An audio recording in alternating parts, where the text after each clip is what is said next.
Hello, hello.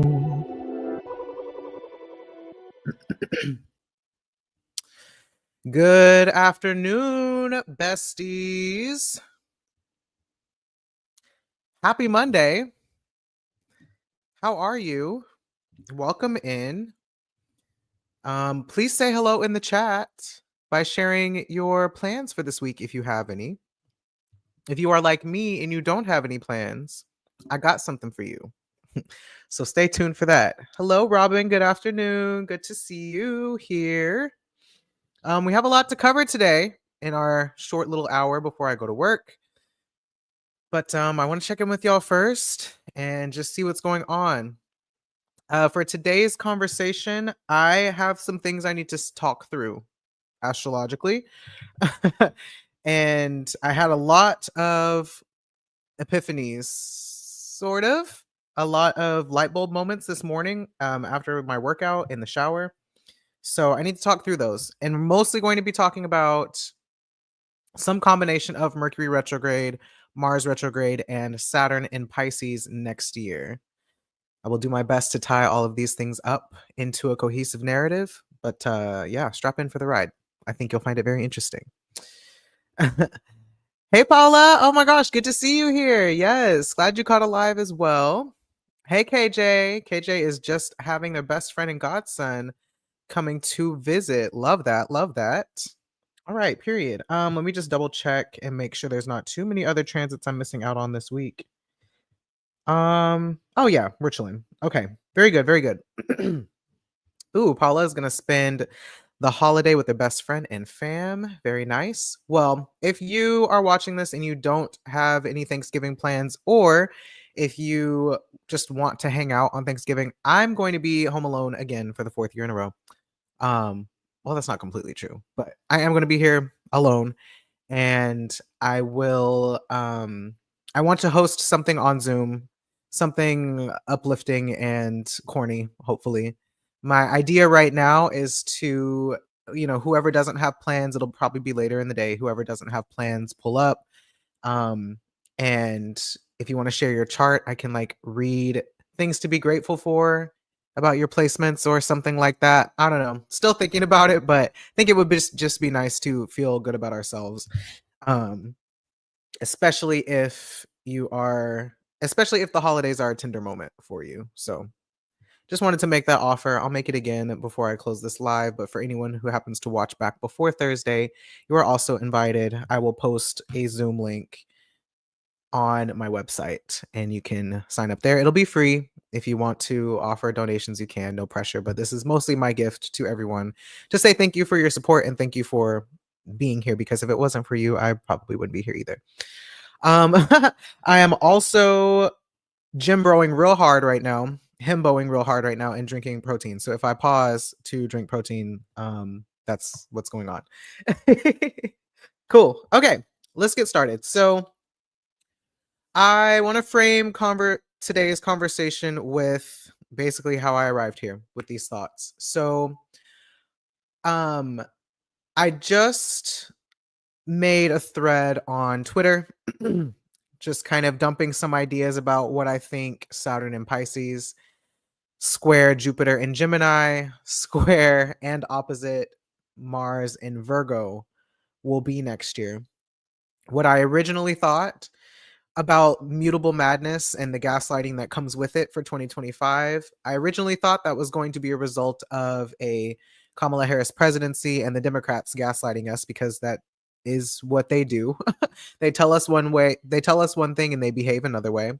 So I was thinking about a lot of pre-election. I was thinking about a lot of Saturn and Pisces stuff with that context, because it made sense to me that whatever administration was going to be in power was going to be gaslighting us.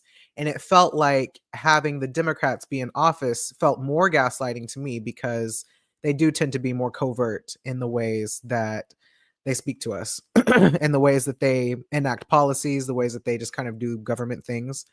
Whereas the Republicans are more in your face. So a lot of the reason why I kind of stood by my prediction that Harris would win was with that context in mind. Now, I share this to say that obviously the context has changed. We will be dealing with the Trump administration, at least as far as we know so far. And with that in mind, I kind of like blew my brain in the sense that I have to like reanalyze what I was expecting as far as the gaslighting that is on the horizon next year. And then I saw one of Nadine at Black Velvet on Twitter, my friend. I saw a tweet from her that said, and this is something she said a lot in conversation with me as well. She said that she prefers like her racism, and she prefers like other, she prefers her governments and whoever to be like in your face with their fascism, to be very like direct and to the point, very basically just like out there with their racism, with their fascism, with their white supremacy, whatever it is, because then you don't have to guess what it is that they're doing. You don't have to guess what they mean. There's no uncertainty around what the people in power believe and what their intentions are. They're straight up telling us, yeah, fuck this group of people. We want them out of here. So you know exactly what it is that you're dealing with and you can adjust accordingly. So then I thought, you know what? That makes sense, because the way people have been behaving right now, knowing that there's a Trump admin on the horizon, is that a lot of people have been in denial. And granted, I'm still a little bit in denial as well, but a lot of people are in denial in general. um Having a preferred type of fashion is why I know it's annoying, but it really speaks to the two-party system thing, the fake two-party system thing where they're just two heads of the same coin. One is in your face, one is covert. The ones who are in your face are the Republicans, the ones who are covert are the Democrats. But at the end of the day, even liberalism itself is about preserving capitalism more than it is about the liberation and freedom of all people, right? So there's that. But I thought that was an interesting point because, again, my whole idea of what Mutable Madness 2025 was going to be everyone having this expectation that the Democrats are going to save us from fascism. And then the reality being that the Democrats are enacting fascism and people not wanting to connect the dots on that, or basically not wanting to believe and still being in denial that the Democrats are not our friends. Right. So that was what I originally thought. But now, like I said, we have shifted into the reality where we're looking at a Trump presidency, which is just like all of the overt Hitlerian fascism tactics just in our face. So then I thought, so what would it really mean then for Saturn to be in Pisces during this time? And I realized, oh, it's probably a lot of people gaslighting themselves in the same way that they've been doing with COVID. Now, there's more nuance to that. It's not just Saturn and Pisces that kind of makes me see it that way, but I've been thinking about Saturn and Pisces a lot, mostly because I've been beefing with my parents. My parents have a lot of Pisces placements, and my mom in particular has Saturn and Pisces. So these are placements I grew up with around me, even though I don't have them. And there's something about, well, I'll start with Pisces in general and Jupiter to frame the conversation more. I've said before, Jupiter is the context. It is the lens that we are making meaning, the lens through which we are making meaning of our experiences. It's how we understand what's going on. And it is again, the container that kind of holds our experiences and helps us make sense about it. So context, you've heard people talk about like they're using their context clues whenever you're having a conversation with someone and maybe they've made a bunch of typos or they left words out or maybe they spoke in a way that wasn't exactly what they meant. But because of the context of the conversation, you are able to make meaning and understand what it is that they're saying, even if they don't say maybe exactly verbally what they mean. So, thinking about context clues and that Jupiter is basically the planet that functions to create the context or to provide those context clues, we then have the job of interpreting the information. And usually that's what Mercury does, sort of. Mercury gathers the information, takes in the information, and synthesizes information in a way that you are able to make sense of it. But one thing that I think Jupiter can struggle with is taking things at face value, because that's a Mercury trait. Mercury takes things at face value. It is what it looks like. Whereas Jupiter is like, I've kind of have a preconceived idea or notion or belief about what something is or something means because of the context that I'm bringing to this experience or conversation. And therefore, that is how I'm making sense of things. Sometimes Jupiter, especially I think Pisces, the Pisces side of Jupiter, can see something and decide that because it's not what they believe it is, or it doesn't mean something that maybe makes sense or that validates what Pisces already thinks, then there can be a bit of like ignoring a little bit of information, or maybe not fully, I'll say it like this, maybe not fully taking in certain information or certain details, because Pisces is about omission, like having things be left out, or not having all of the details that you would need to make sense of something. Whereas the Virgo side or the Gemini side is having so much information, being overwhelmed with information, constantly seeking out more information, more details, but maybe not understanding how all of these details fit together to make meaning out of it. So do y'all kind of see how Mercury and Jupiter are trying to do the same thing? They're trying to make sense. They're trying to understand. Um, they are trying to arrive at some kind of a truth, but they go about it in different ways. And when you have one without the other, then it's hard to arrive at the truth. Cool. So Saturn then in the mix as the planet that is operating in this Pisces sense of maybe not having all of the details, but still having to make meaning, then you add in this layer of denial because Saturn is very much about denial as much as it's about just like experiences being what they are. It has a little bit of this material face value aspect to it as well. But whenever you don't want to accept reality, then you ignore it or you disregard it or you're in denial, you deny it. Like, no, it can't be.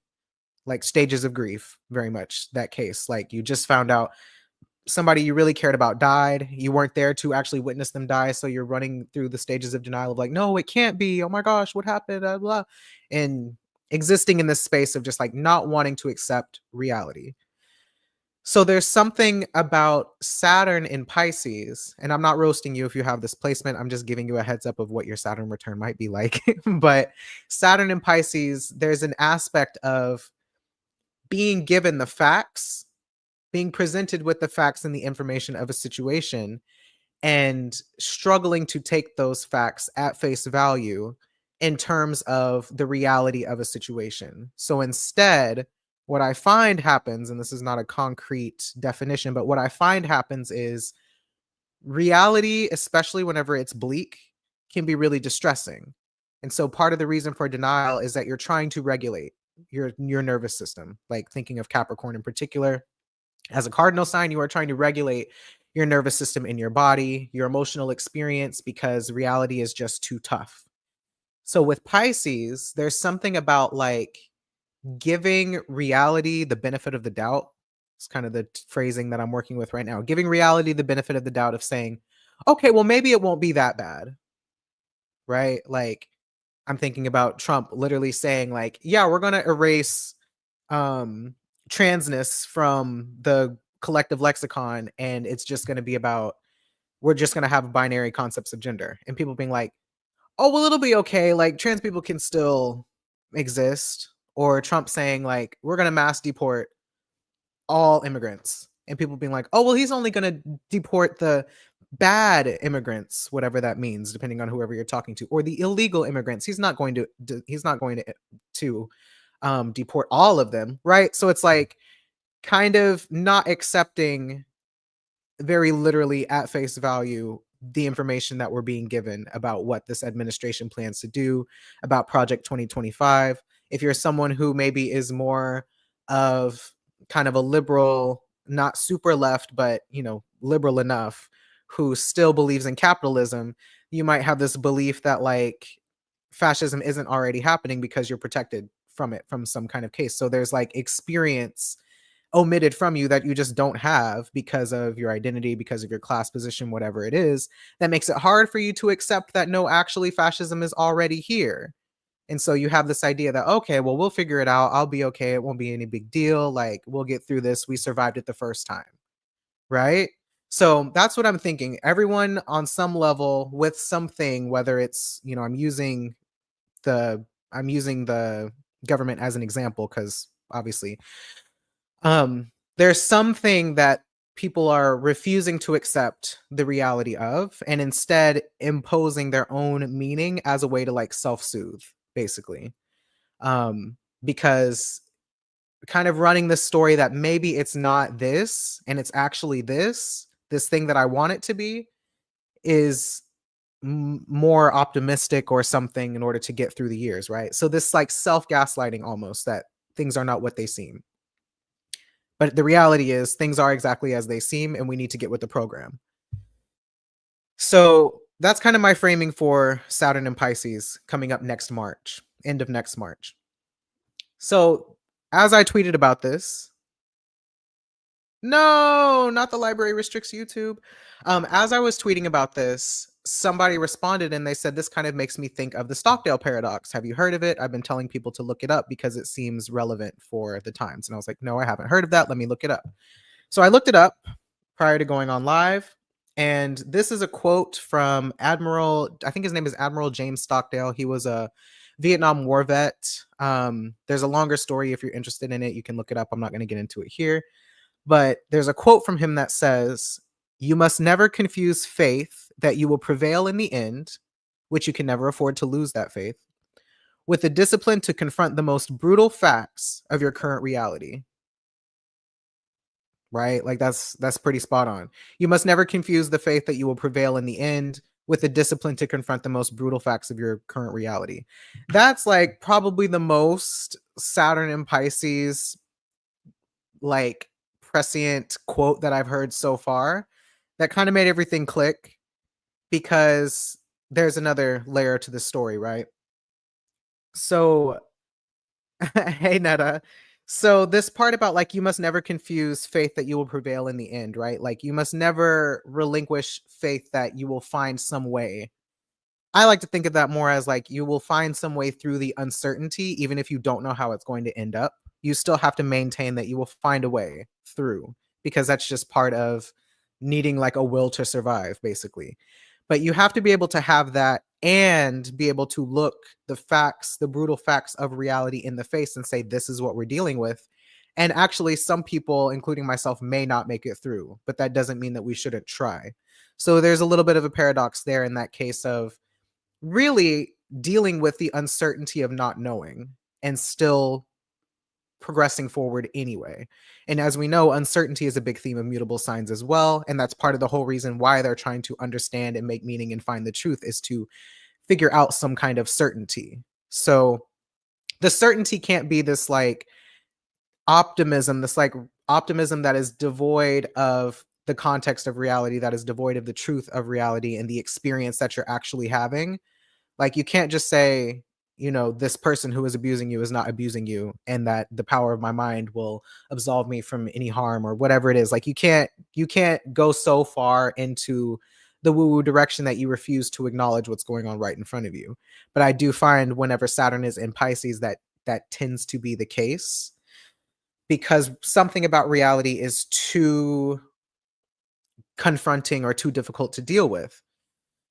Now, the other side of this paradox for me in the context of 2025 is Jupiter, again, the planet that rules the sign Pisces, the planet that will be ruling Saturn in Pisces over the next 3 years. Our first go with it is going to be in Gemini. And Gemini, a Mercury ruled sign, is more about taking things at face value. In fact, to the point that Gemini sometimes and even Virgo can be a little bit naive. Mercury in general can be a little bit naive and just like accepting this thing at face value and not like trying to understand the deeper meaning or the history or the context that this information exists within. Um, and that can lead to another version of just kind of like ironically giving something the benefit of the doubt to say like, oh, well, they said that it's this, so it just must be this. And that's not like code for something else, like whenever, for example, whenever they've said the vulnerable will fall by the wayside regarding COVID, if you take that at face value and you think, okay, yeah, some people will die, like that's fine. Versus realizing like, oh, whenever you say the vulnerable will fall by the wayside, you're making an assumption that nobody's going to protect vulnerable people. They're just shit out of luck and we don't have to worry about them. Or it's kind of like a dog whistle to say like, you don't have to worry about it because you're not vulnerable, but these other people have to worry about it, but not you. So you're okay. You don't have to worry about it. COVID's just the flu. It's just like a cold. It's no big deal. It's like, no, the larger context is that actually COVID is not a flu. It's not a cold. It is all of these other things that are really harmful and detrimental to your health. So that's what I mean by taking things straight up at face value and ignoring the larger and broader context. So that's one of my concerns with Jupiter and Gemini is, again, back to this framing of the Trump admin telling us exactly what it is that they plan to do. And then people who maybe already agree with him or who, again, already have some preconceived notion in their head about what that means will hear what he's saying and just like not really think that hard about it. It's not really that big of a deal. Almost become dismissive of the fact that like, yeah, this guy is being fascist. I'm thinking specifically about maybe MAGA people or Trump supporters who don't fully agree with everything Trump says, but who believe he's going to fix the economy, right? And so if Trump says he's going to do XYZ thing that fixes the economy, all they're hearing is, oh, it'll fix the economy, so it must be fine. Like not taking into account how many people's lives will probably be sacrificed in order to do that thing. So that to me already sounds like a little bit more of this paradox of one on the one hand, kind of believing what you want to believe, believing what feels comfortable to believe, or believing what you choose to believe about the situation, and then kind of making the facts or the information that you're getting fit your emotional narrative. And that applies to everybody. That applies to, again, people who thought that the Kamala Harris administration, the Harris administration, was going to save us, and the reality being they weren't going to save us. They've had plenty of opportunities to save us while they've been in power, and they haven't. And then also, the Trump administration is not going to save us. None of these people have our best interest in mind, and so we have to, on the one hand, take what they're saying at face value, that they are not going to change, and accept that for what it is. And we also have to read in between the lines of the things that they are saying that they are going to do in order to actually figure out what's going on, what reality it is that we're existing in. And a lot of that requires us to listen to each other. So there's that.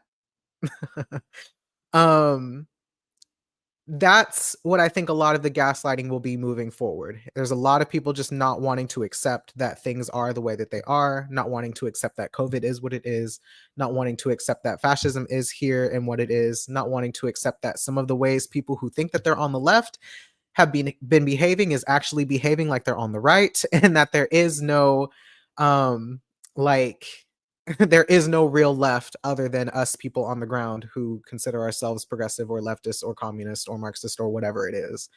We're all kind of in this on our own and having to negotiate with each other about, like, how do we get everybody on the same page of reality. And we have to keep in mind that people on the other side, on the far right, are also thinking about how do we get everyone on our side of reality. So reality, we've known this for a while, over the last several years. Many of us are existing in at least two or three different realities, from like, there are at least two or three different versions of reality that are simultaneously existing right now while Saturn is in Aquarius. And people have kind of separated off into their groups of people who identify with whatever reality the group has presented. And I think a lot of that is what Jupiter in Taurus is doing right now. So I'm going to bring us out of the future and back to the present through the rest of this live. So stick with me. um So what I think Jupiter and Taurus has been doing, and I haven't given it enough credit for this, is Taurus as a sign, as much as it can be about maintaining the status quo or maintaining some collective version of whatever we've decided our culture, our standard culture and cultural practices are. Taurus can also allow us to see who is the fucking ops, because it's very much like Kendrick said, they not like us. Taurus is what allows you to see these motherfuckers are not like us. They don't believe what we believe. They are not existing in the same context or the same version of reality that we are existing in, and therefore they need to stay the fuck over there, or basically therefore we are rejecting this person's experience, reality, context, meaning, whatever it is that they are trying to impose into our version of reality, right?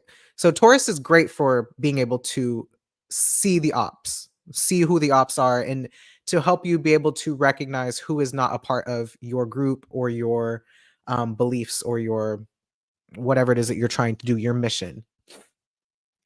Scorpio, where Mercury is basically stationary because Mercury retrograde starts tomorrow, is opposite Jupiter and Taurus right now. And Scorpio is about the ways that we are different from the group. It doesn't mean that we don't belong in the group, but it means for all of the things that we might have in common, like being human, being American, being Black, being leftist, whatever, we also have our own differences. Whether that's gender identity or class or race or whatever it is, like, we have our own individual differences, and because we have our own individual differences, we are perceiving threats differently than each other. Because what is a threat to someone else, they may not be aware of it, or they may have something else that is a priority to them. Because that is another thing Jupiter does, is Jupiter gives us a framework that helps us keep ourselves safe.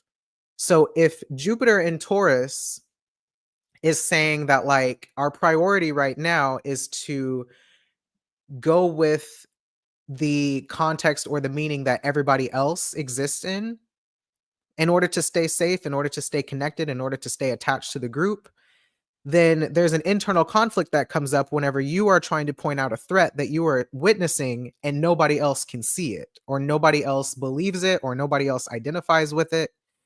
It's basically like whenever white liberal women want to text me and say, like, oh, I voted for your rights. I'm sorry. Like, I don't know. What are you going to do? Talking to me as like a black trans person, whenever it's like, babe, we have the same struggles. Like, even though it looks like bad things are only going to happen to me because of XYZ identity markers, like it's only a matter of time before they happen to you too. So both of us like need to be perceiving these threats through a shared lens or through a shared perspective that like it's not just harming me, it's also harming you. Same thing with COVID. The whole reason people are masking, I know we have this argument all the time, but it's just such a good example that people are not wearing face masks just to protect themselves.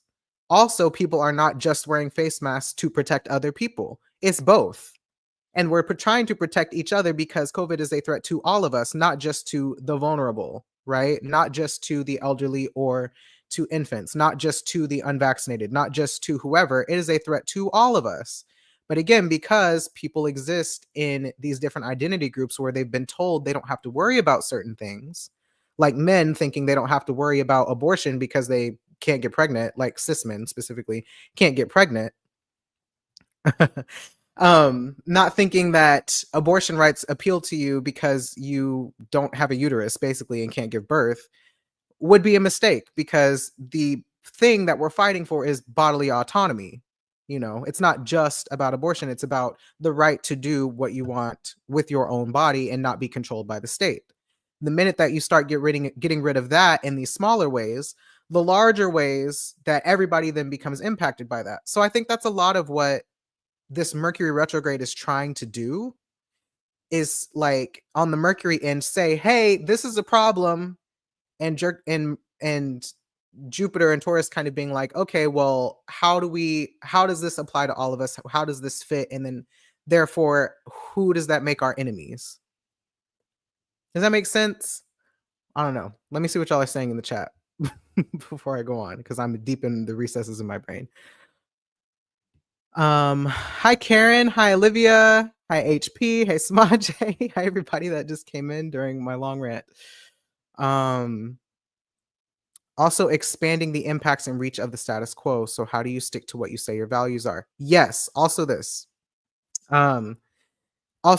So that ties into this conversation too, but I got off my train of thought, so I need to get back on it. Okay. So going back to this Saturn and Pisces way in the future thing of kind of constructing an emotional narrative that feels regulating and self-soothing to you, even if it's not necessarily congruent with reality.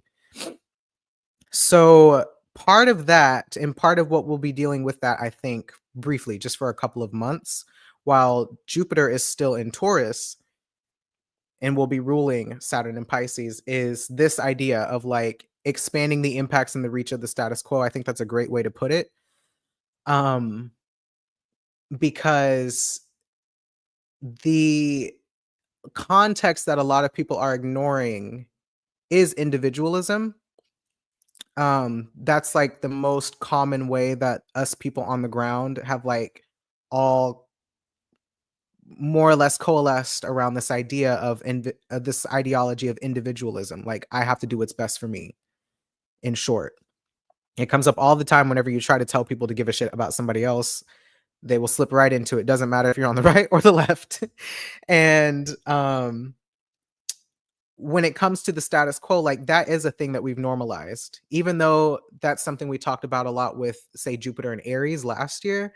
I think we haven't considered just how much individualism is woven into our culture and into a way that we almost like find some acceptance for each other right now, which is weird to say, but it's like a lot of people, thinking about COVID again, just as the best example, a lot of people have accepted that like, oh, the culture right now, the status quo right now is to just accept that everyone is not going to be on the same page.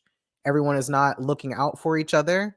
Everyone is not perceiving the same threat. And so we just got to let people do what they need to do and not necessarily worry too much about the outcome, because as long as we are all in agreement that you are making choices that are best for you, then I can't really be mad at you. It's very insidious. It's like when people misuse boundaries, or when they take boundaries too far to say that, like, I don't have to worry about my impact on you. I just need to do what's best for me. You do actually have to worry about your impact on other people. Like, it fucking matters, because we affect each other. So that specific point of us affecting each other is another thing woven into basically all of the water signs, Cancer, Scorpio, and Pisces. Um, and that piece of it is what I think, that piece of it is kind of wrapped up in this Mercury retrograde situation, where Mercury is in Scorpio, Mars is in Cancer, and Mars is the ruler of Mercury and Scorpio. What I think Mars and Cancer really is trying to do in like simple terms is just take action to regulate, taking an action to self regulate, taking an action to make myself feel better somehow. And, to one extreme, it doesn't necessarily matter how it affects everybody else, but there's some awareness that it will affect everybody else. It will be disruptive to other people's feelings or emotions or body or whatever. And then there's another end of the extreme that is like, there's another end of the extreme that is taking action to feel better in a way that is actually not feeling your own distress, or that's not, it's numbing basically, because that's kind of what Cancer does anyway. It's either feeling your feelings in a way that moves you to get your needs met, or not, or feeling your feelings in a way that says, I don't want to feel like this anymore, just give me something to feel better. In general, Mars is allowing us to take action in the direction of actually like dealing with our feelings, with our bodies, with regulating. But the way that we're going about it while Mercury is in Scorpio is that we are trying to respond to a threat, or we are trying to respond to distress, or we are trying to respond to whatever it is that makes us different than everyone else that we're in relationship with. And it's creating a problem because, again, everyone's not having the same emotional experience. It's creating a lot of distance or disconnection, because that's what Mars does. That's what Scorpio does. That's what Aries does, is it separates, it differentiates. It says, this is what's going on with me. What's happening with me is different than what's happening with you.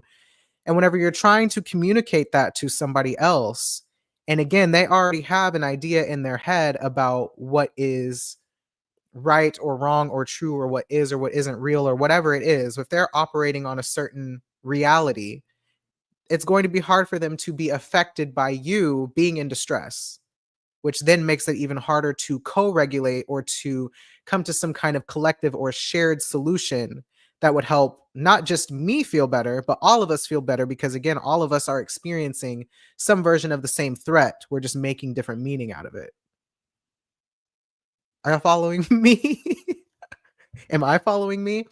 It's very much speaking to the nodes right now being in Pisces and Virgo, because Jupiter and Taurus is ruling the North Node in Pisces. Mercury and Scorpio is ruling the South Node in Virgo. That whole opposition back and forth is just a lot of, like, for example, I'll give you a down to earth example. Every holiday season, I'm struggle with my parents about, one, whether we should do something together as a family, or if they are going to go to see my extended family in Dallas, and if I'm going to go with them. Every single year, because we know how the holidays are with COVID, I tell them I'm not comfortable going because our family is large and everyone is coming from different parts, where they either have to fly in or drive in or come from another city for all of us to meet, like, 20 or 30 of us in this big house. And or sometimes it's just like 10, 20 of us, whatever, but big groups of people indoors in the middle of what's usually a big COVID wave. And I just haven't been down for that, because I exist in the reality where COVID is still a problem. They exist in the reality where COVID is not a problem, and if it is, it's just the flu, so it's no big deal. So every single year we have this same argument where I'm trying to say, hey, probably not a good idea. Um, And also in terms of us like doing something with each other, it would be nice if like all of us were being safe leading up to Thanksgiving so that we can be together and not have to be worried about COVID. Even for the year that my mom had cancer and was going through chemo radiation or going through chemotherapy, and we had a big sit down talking to my aunt where we were like, hey, like you like to go out and stuff. She's single, she lives by herself, you know, she has a bunch of friends, she's still been going out. She lives in the COVID's not that bad reality. We were like, we know that you are doing what you need to do to fulfill your social needs, and also like whenever you come visit us, is it cool if you like stay at home for a little while and maybe don't go out as much, wear a mask at work, whatever, that way you don't infect my mom. Everybody was on the same page about that in 2022. But for some reason when I say it today in 2024, I'm crazy. I'm choosing it. I am choosing to be alone instead of choosing to be with my family because of XYZ. It's like, I'm sorry, I'm noticing that y'all are talking in the chat and I'm trying to ignore it because it's gonna derail me from my thought. So I have to get my thought out first. Um, it turns into this larger argument of basically like you guys are not hearing me because you're operating from this other version of reality, and I am asking you just during this time to join me in my reality so that we can be together. And not for nothing, these are the same people who are telling me that they want to be closer to me, they want to feel connected to me, they want to improve our relationship. I will say, okay, well, in order for us to improve our relationship, I kind of need you to understand the reality that I'm existing in. This is what it looks like. You know, this is what my life is like on a daily basis. These are the struggles I have. By the time we get to the holidays, this is not another stressor that I want to add on. It's not personal. But to them, they have it in their minds that it's some other things that I won't get into here. And so when I'm speaking to them about like, hey, these are the threats, these are the issues, these are the problems that I'm having and why I don't want to go, they're hearing it from this lens of me just not wanting to get out of my comfort zone, me not wanting to go see the family because I haven't seen them in years and I've transitioned since then. They're seeing it through all the lens of all of these other things of me basically just being difficult because I won't conform to their version of reality while I'm trying to get them to conform to my version of reality if they want to be in connection or in closer relationship with me.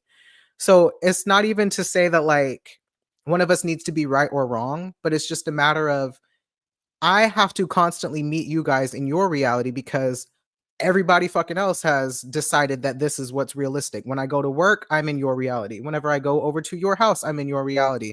Whenever I am doing whatever it is, I'm already existing in your reality. Are you willing to come over into my reality and see how this also impacts you? It's not just about me, right? So I don't know if that example makes sense, but saying all of that to say that this experience, this opposition, because I told you guys there's going to be 3 oppositions between Mercury and Scorpio and Jupiter and Taurus.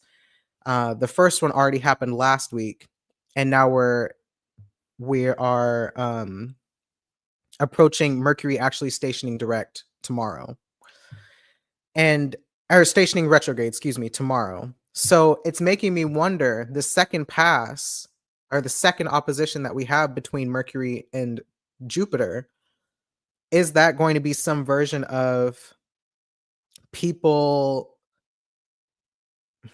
Well, one, it's probably going to bring up the arguments again as it does, but from the perspective of like maybe the tables turn or maybe the tables flip or something happens where people who are on the opposite end now kind of have some kind of experience or wake up call or something, I don't know, that says, oh, this conflict is coming up again, but in another way. And then Mercury will station direct. Maybe the lights turn on, or what might actually happen is through this retrograde, we do that thing that I said Taurus is good at doing that says, look, these people are the ops. So we need to separate from them. Because if we don't separate from them, we're either going to keep gaslighting ourselves or it's just not going to fucking feel good and you're going to be dysregulated all the time. Because again, Mars and Cancer, the ruler of this Mercury retrograde, is trying to do something that will make it feel comfortable, do something that will make it feel better, that makes it feel safe, that makes it feel regulated. If being in constant um conflict or combat or constant disagreement or just butting heads on what is reality feels dysregulating to you, those relationships are not going to make sense to stay in. You're going to gravitate towards the relationships that are in the shared reality with you. So in some ways it creates more division, but at the same time it creates more clear vision of who is in your corner and who maybe just needs to catch up when they'll catch up, if they catch up at all. Kind of having to let them go.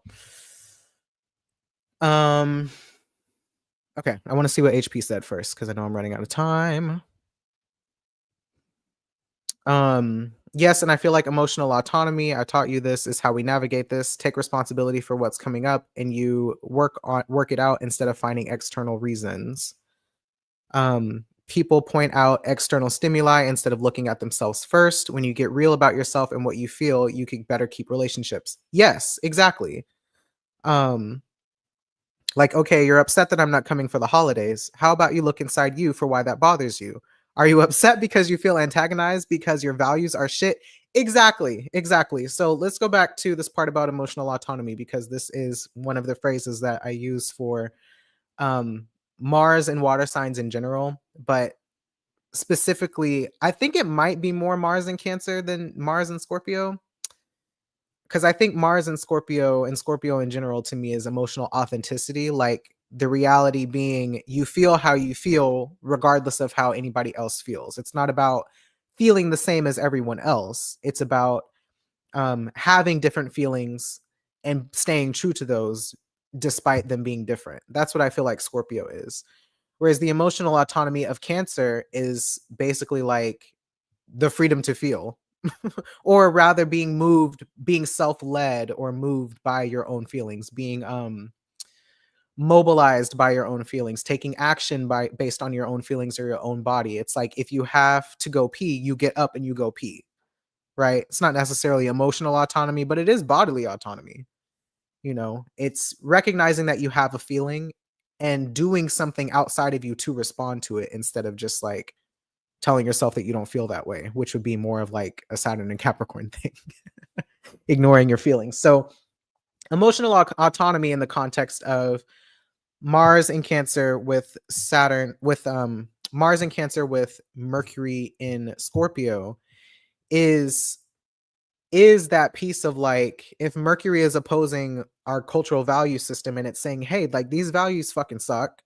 And so if you are adhering to these cultural values of individualism, and I'm pointing out to you to say that like, hey, individualism actually kind of hurts. I don't like that.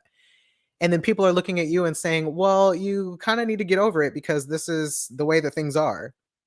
It's like, but that doesn't feel good to me. And it kind of sounds like it doesn't feel good to you either because of all of the overcompensating you're having to do, all of the things you're having to do by yourself to fend for yourself and take care of yourself because you can't rely on nobody, because nobody owes you anything, because impact your impact on other people doesn't seem to matter to you. You'd rather uphold this cultural construct that says basically everybody for themselves.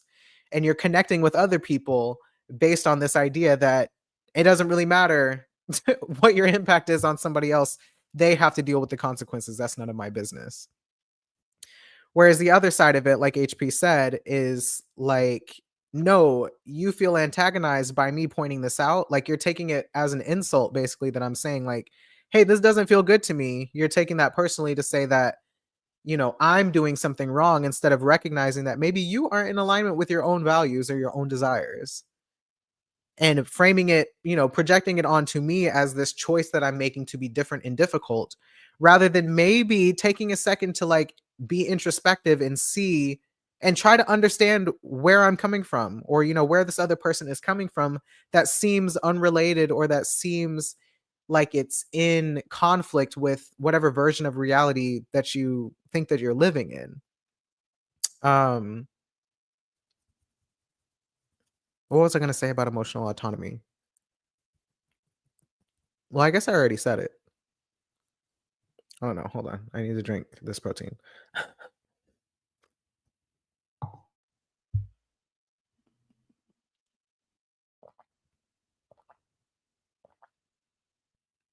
Yeah. Um,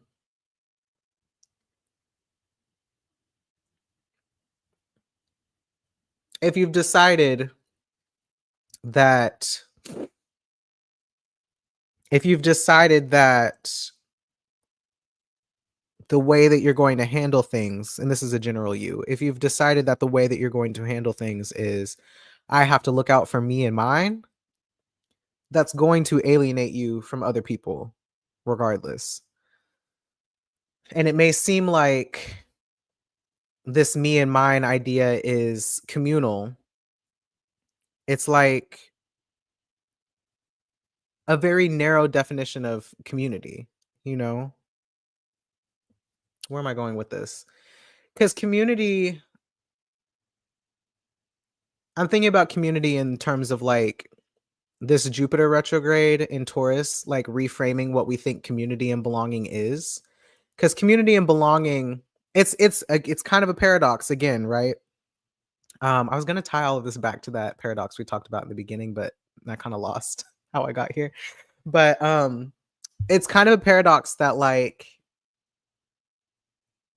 the American concept of individualism is something that actually like that a lot of people are like connecting on or relating on, you know, because even though it's individualistic in nature, if everybody believes that individualism is the truth, then one, nobody has to change in ways that are considerate of other people, but you're also like in agreement that like basically you're in agreement that everyone is your competition or everyone is your enemy, which makes sense in the context of capitalism.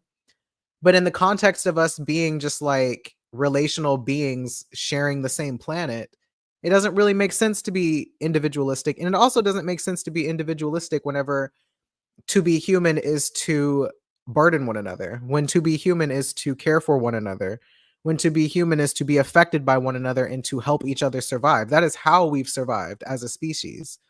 So the context conflict that we're having, you know, really is human nature versus capitalism.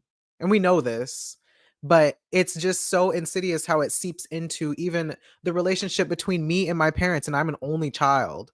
And this is not to like center myself in this. I could do that another time, but it's just such a good example of like my parents telling me to my face, we're going to go do this thing without you because we're choosing to exist in this reality and not meet you in yours. And somehow this is supposed to be like, I'm supposed to just be okay with that. And if I were okay with that, if I did subscribe to individualism and I said, you know what, they're going to do whatever they want to do and I'm going to do whatever I want to do, then it would be fine.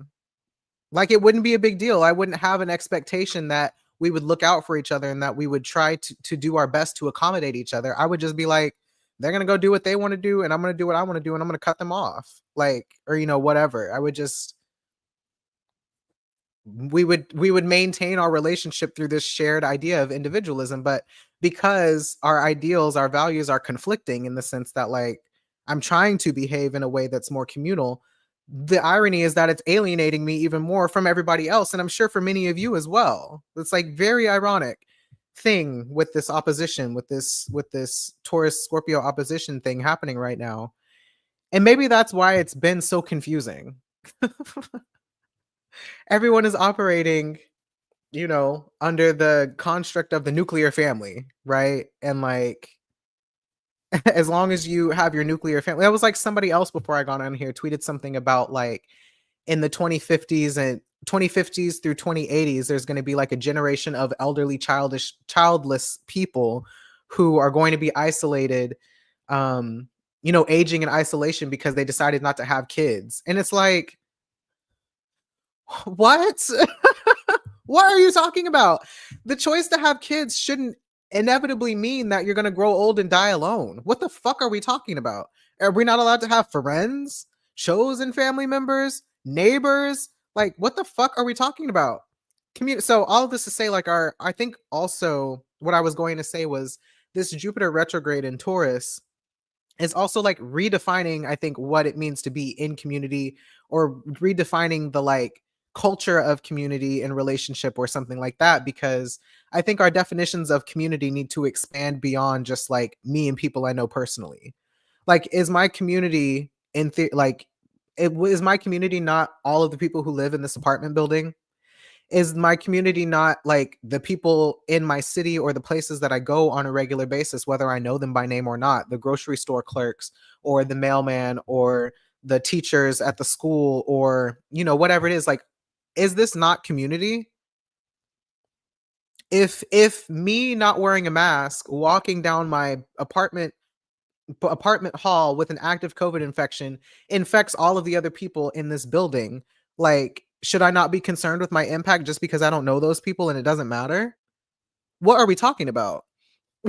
So I don't know. I just think our definition of community needs to expand, because we need to care about more people than just our family members and more people than just our very best friends and more people than just our, coworkers and like these people who we might know a little bit more regularly. I think any person you come into regular contact with or any person that you share some level of identity with, there is some aspect of care that I think we should have for each other. Maybe I'm being idealistic, I don't know, but I don't know, cuz even if you take it as broad as you could, like in the global sense, should we not care? Again, like with Palestine, why should we not care what's going on over there? Especially when we're directly fucking funding it. But why should we not care about what's going on over there whenever the end result is that what we're doing over there directly impacts us and other people in the world?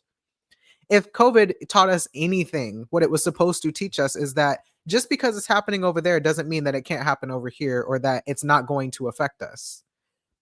One person in China caught, allegedly, we don't even know where it really started. It could have started over here, bopped around the world and came back, COVID. But, if one person overseas has a COVID infection that can spread to everybody in the fucking globe, is that not evidence enough that all of us are connected? And that therefore all of us should care about what happens to each other? And therefore, what happens to your body is relevant to what happens to my body. That's kind of also a Pisces thing, I think. Um, really just kind of a water thing in general. Like, the separation exists, and I'm not denying the separation and the autonomy of that, but just kind of to this point, if something that I'm pointing out about the nature of our relationship bothers you, does that mean that it's my fault that I'm doing something wrong? Or does that mean that maybe there's something about our relationship, something both of us are contributing, something both of us are doing in this relationship that both of us need to respond to? I don't know. What are y'all saying in the chat? That made perfect sense. Thank you. Fantastic.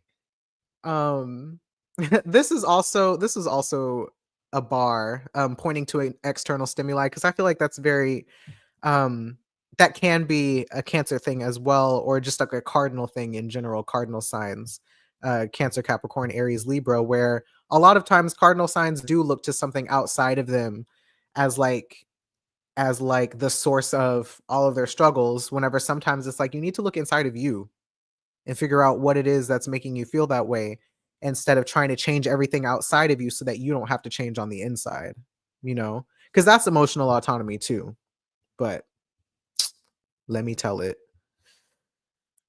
Yes, don't forget to like the video if you haven't already. Like the video.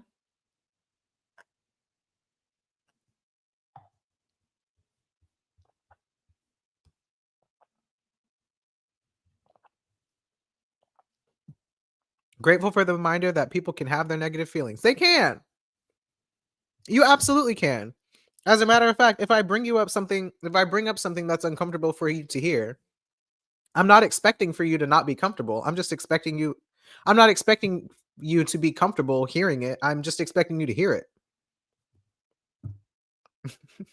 You can throw a fit. You can be unsatisfied. You can be upset about it. Like, if I tell you something that hurts your feelings, or tell you something that makes you feel insecure, or I tell you something that whatever, like, you having an emotional reaction is not like a bad thing. I don't know. It's like that's one of the things they would tell us in relationship school is like, whenever you are in conflict with somebody that you love and you care about, obviously you don't want to hurt them. You don't want to hurt their feelings, but sometimes you end up telling them things about how they're treating you or whatever that's going to make them feel like they're a bad person, and you're not trying to make them feel like a bad person, but they're going to have whatever response they have, whether it's defensive or whatever it is. They're going to feel how they feel. You have to let them feel how they feel. If you are constantly like trying to, just as an example, like trying to manage other people's response to you or manage other people's feelings, that's just going to make you have to contort yourself in ways that is not authentic to the experience that you're having. Sometimes people don't want to hear that you've hurt their feelings. Wait, sometimes people don't want to hear that they're hurting your feelings. Sometimes people don't want to hear that they've hurt your feelings, that they've done something to hurt you, or that they are behaving in a way that is inconsistent with their own values. People don't want to hear that shit. Brings up shame. But they need to feel their shame or be upset or whatever. They can feel however they want to feel, like within reason. Don't be a dick about it, but people can have their negative feelings and you don't have to understand them and they don't have to talk to you about them. But if you are going to push somebody to talk to you about their negative and uncomfortable feelings and it makes you uncomfortable, they are not the problem because you are uncomfortable. Everybody's just uncomfortable and that is what it is. It's not I don't know. I just uh you'll get over it, It will pass. The feeling will pass. Don't want the avoidance of feeling be the thing that gets in the way of you dealing with conflict. Thank you for this. Needed to hear these things. You are so welcome. Thank you for being here. There's already elders isolated with kids. Exactly. Exactly. Um, exactly. Because of the shit that we're talking about. Because somebody's parents had too much ego to listen to their kids. And so their kids were like, we're sending you to the home. We're not dealing with you anymore. Which is not necessarily the best answer all the time either. I'm not trying to frame it as good or bad, but like sometimes sometimes kids be cutting their parents off because the parents don't want to act right. Having children doesn't fucking matter. Being child free and being unmarried for so long, as well as estranged from my parents, made me redefine community without meaning to a long time ago. Exactly. So because of that, me and mine means that redefined community, both the small one and the global one, which might be why none of my behavior has actually changed despite saying that. Yes. Still boycotting and masking and everything, just really enforcing stronger boundaries around that. Absolutely. Clock it, friend. That's yours, not mine. Why are you bringing it to me? As a cardinal person, can confirm. I'm heavy cardinal. And I think that's why I feel so strongly about it. Like I had to learn how, so now you learn. I carry my feelings, so carry yours. Then let's talk. Exactly. Period. But perhaps that's the taking things at face value. I pee without a mask. I stay away because you've demonstrated what reality you live in. That's your business. Right. I don't have enough space for my shit and yours. Yes, because your actions show your values. You can say that you care about XYZ, but your actions need to reflect that, or I can't trust you. Exactly. Which ties me back to the thing that we said originally about Saturn and Pisces and the Jupiter in Gemini square, and how, like, yes, take at face value what people are saying. And yes, also watch what they are doing and see if those things align. And if those things don't align, there's a problem. And you may not know what the problem is, but trust that there's a problem. Like sometimes, this is the thing about Pisces for me in general that I think we missed some of the nuance on when we would talk about it before. It's like sometimes you may not know what it means that the thing doesn't look the way that it looks. And sometimes like making clear meaning out of it isn't necessarily the point. Sometimes it's just like a yellow flag or, a beige flag or whatever you want to call it that says, or even just a red flag that says, I don't know what that is. I don't necessarily need to find out. I just need to know that something about this doesn't add up and I'm not going to let it take me out of my trust of myself. I'm going to log it. I'm going to pay attention to the patterns. And eventually, when the truth exposes itself, I don't have to be all surprised that I either gave somebody the benefit of the doubt before I felt ready to trust them. But I also don't have to be so naive that I just take everything that they say and do at face value and then later get confused about why they said this, but they did this. It's like you have to be comfortable existing in the uncertainty of not knowing sometimes and just letting some things play out without forcing a conclusion. Because I think sometimes we get so uncomfortable with the uncertainty, like the discomfort of uncertainty, that we try to force a conclusion one way or the other just so that we can feel better. And sometimes that's not the answer. Because sometimes whatever it is, whatever it means, whatever the outcome is like we need more information or more insight or something to make it connect that's just not going to connect in a way that we can control. You know? I don't know. It's a lot. Hey, Elizabeth. Always late. I know I'm about to have to leave, so I'm gonna start wrapping up here at the last of these comments. But because that's their emotional narrative, is that they're the perpetual victim. Things always happen to them, so it can't be what they did. Right. I'm not contributing to anything. Everybody's making their own choices, and that's all happening to me. And so I don't have any power in the situation. It's very inconvenient, but sometimes that's not necessarily the truth either.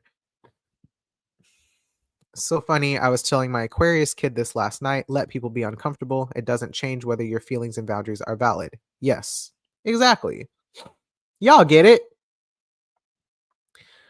Um, I've spent my whole life trying to manage other people's feelings, and it's so tiring. It's draining of your spirit. It's 2 here, so that's my time limit today, but I'll be back to watch the rest. Yeah, I'm about to wrap up too. Thank you for being here, HP. I will see you soon. I have also had to ask people to allow me to feel uncomfortable because working through it pushes me to grow. Exactly. This is another thing. This is a whole other conversation that maybe I'll talk about later, but part of that, like when you're trying to share something with somebody like that doesn't have to do with them and you're talking about the distress of other events in your life, and the other person like rushes in to try to hurry and make you feel better before you've even had time to like process your bad feelings. It's like, can I feel my bad feelings with you present, but without you necessarily trying to make me feel better? Can we do that? Because it can be invalidating when people just try to like rush you out of your own discomfort. It's like, can you join me in my distress? That's another version of like sharing reality with somebody. That is from my Jupiter and Scorpio to you guys, because a lot of times that's what I need from somebody, is to just like sit with me in the discomfort for a moment so that I don't have to be alone in this feeling that I'm having, and that somebody else can witness me in this distress, because otherwise I'm keeping it all to myself and not telling anybody, and then nobody knows that I'm suffering, and that's not helpful either. Witness me in my distress, please, and then we'll work through it. Be comfortable in the uncertainty. That was a great last bar to hear. Yes, please. Yes, that's been me for sure, forcing the solution. I like order. When things aren't in order, no me gusta. Absolutely. Okay, period. I think that was a good bar to end on.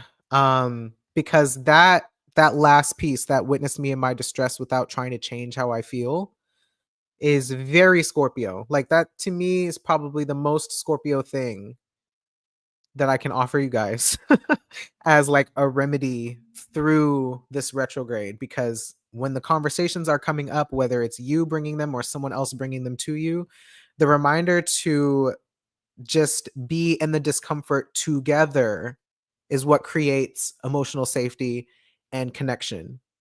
Not changing, not solving immediately. You can do so after the wave of feelings have passed, but just being in that discomfort with somebody else, whether they, completely empathize or not, just having that company, that is regulating, that is co-regulating, and helps to build um understanding and shared truth, basically. So anyway, that's all I have to say for today.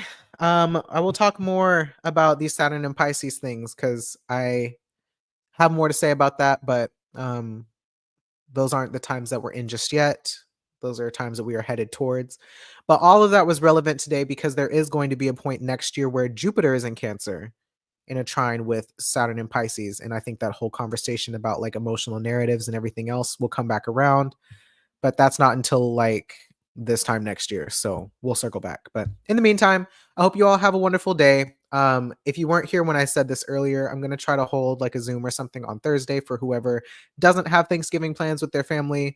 And for whoever just wants to join in general, it'll be for free. I will post the link to sign up in my on my website, on my booking site. So just be on the lookout for that. And I'll post it on socials as well. And we'll just like get together for a little bit and hang out so that we don't have to feel like shit about being alone. So I love y'all.